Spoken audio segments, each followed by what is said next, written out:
guys, welcome back to my channel. Hope you all are doing well. So welcome to the most awaited vlog in which we'll be doing a Q&A session with my ground instructor, my mentor, the person who actually taught me what actually aviation means and how much responsibility a pilot holds with himself and how beautiful this profession is. So let's begin with the most awaited conversation with my instructor, Mr. Sarvottam Mathur, who has been associated with us over a couple of months. Sir, welcome to our channel. Thank you. And let's begin from the beginning. And would you mind telling something to our audience about yourself? Yeah, sure, why not? You have asked me after so much of happiness. Definitely, I'll tell myself. Hello, gentlemen and gentlewomen. My name is Sarvottam Mathur. I belong to Jaipur.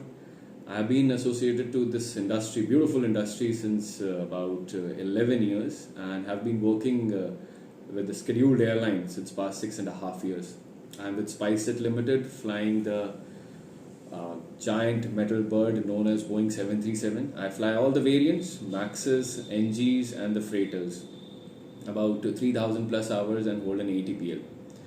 It's always been a passion to me to teach, hence I'm sitting in front of her on this podium and I'm highly obliged.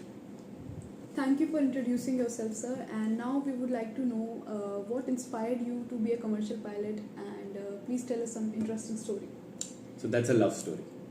To be very honest, yes, it's a love story. So the whole thing began with actually bird watching the aircraft. I would use this word, bird watching. My initial house has been on the departure path of the Jaipur International Airport, and as a kid I have seen so many takeoffs and landings. I always wondered, how are they flying? The wings are not fluttering, but still yet they are flying. So this was the beginning. Then later on I observed the lifestyle of pilots. I was highly enchanted, taken away, to be very honest. And then I chose to be a pilot. I was blessed enough that at the very peak time I could join a fine institute in India, Indira Gandhi Rashtrayan Academy, in the year 2009. Completed my training in about mid of 2011. Unfortunately, at that time the industry was not doing that great. Well, that's a long story. We can go on and on about it. Let's push off to the next question. Okay. If that is sufficient for you to know. So moving on to our next question, sir, I would like to ask how should one arrange funds for his or her training? When there is a will, there is a way. So yes, funds is the big question when you want to become a commercial pilot. It does take a lot of money for a person to become a commercial pilot. So there are multiple options. I would be very honest telling you all right now that the times have not been good for the aviation industry. So the education loan for the aspiring pilots have been discontinued. But yes, we are pretty sure in coming time all the leading banks will start the education loan for the pilots. But nothing to be disheartened about.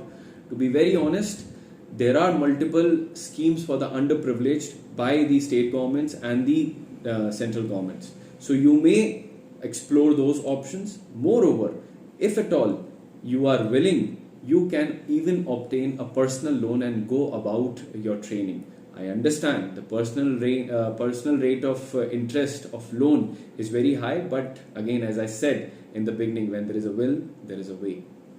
Moving on to the next one, sir, I would like to request you to throw some light on the pros and cons of conventional commercial pilot training versus the cadet pilot programs in India. As you said, there are pros and cons. Definitely there are pros and cons. Cadet pilot program, to begin with, is something which gives you a sure shot of the job, but again you're very restricted and it's highly expensive. There are a couple of airlines. I will definitely not mention the airlines over here on this podium, but it would cost you 1.2 CR plus right now, today's date. And most of the airlines are not conducting the cadet pilot programs right now because we have just recovered from the COVID. So right now is the absolutely bang on time to start your training for a commercial pilot, but the only option which we are remaining with is the conventional way of training. Conventional way of training, first of all, it is cheap. You have all the options of the airlines. All the aircraft options are open to you. You are even eligible to move out of the country if the opportunity arises. and you have the leverage of the time. Although we would always appreciate all the people who want to be pilot complete their training as early as possible, but still for those people who are slowly arranging their funds, they have a big plus point in this, that they can actually plan their training over a couple of months or even years. Similar yet different question. Sir, as per you, training in India is better or training from abroad? Quite a similar question to the previous one. Again, there are pros and cons to training in India and training abroad. So understand one thing, 99% of all of you pilot aspirants, you will be obtaining jobs in India. You will be flying in Indian airspace. You will be following the Indian DGCA rules as well while you will be flying. Although we come under ICAO is something which she'll be telling you soon, or maybe she has already told you. Well, so I would say quality wise and pursuing your career as a pilot in India, I would suggest do your training in India. But if you want to hurry it up, you may do it from abroad. What is the difference between training in India and abroad is, first of all, the time factor. Duration in India, because the aircraft to student to instructor ratio is very disturbed. So the time taken in India for completing the flying is a lot.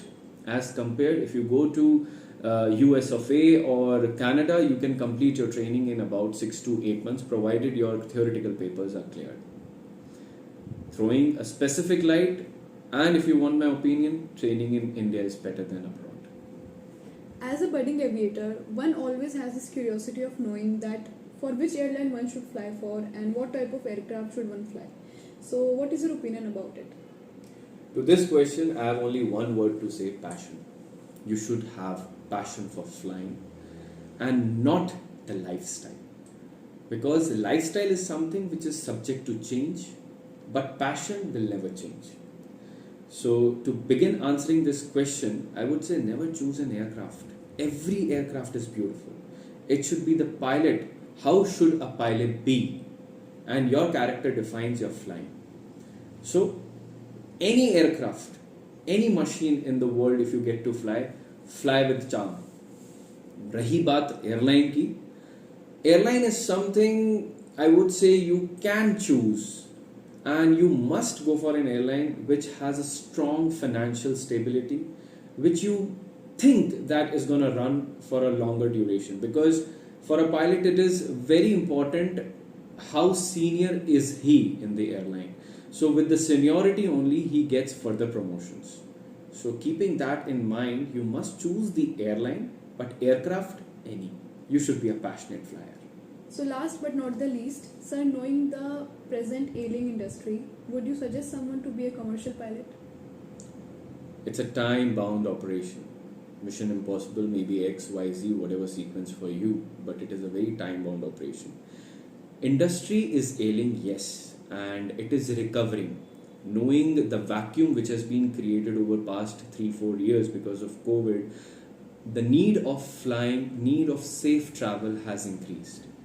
My suggestion is, today you decide to be a pilot, make sure you are a pilot by the end of next year, maybe mid of next year.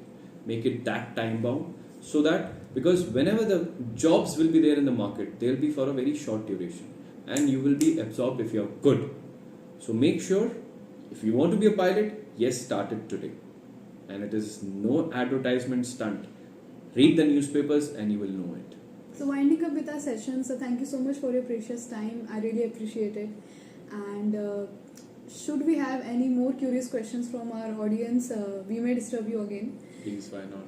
So until the next time, wish you safe flights. Thank you so much. Thank you so much. Yes, why not? Again, right time, right people, and right scenario. If you have 3 of them,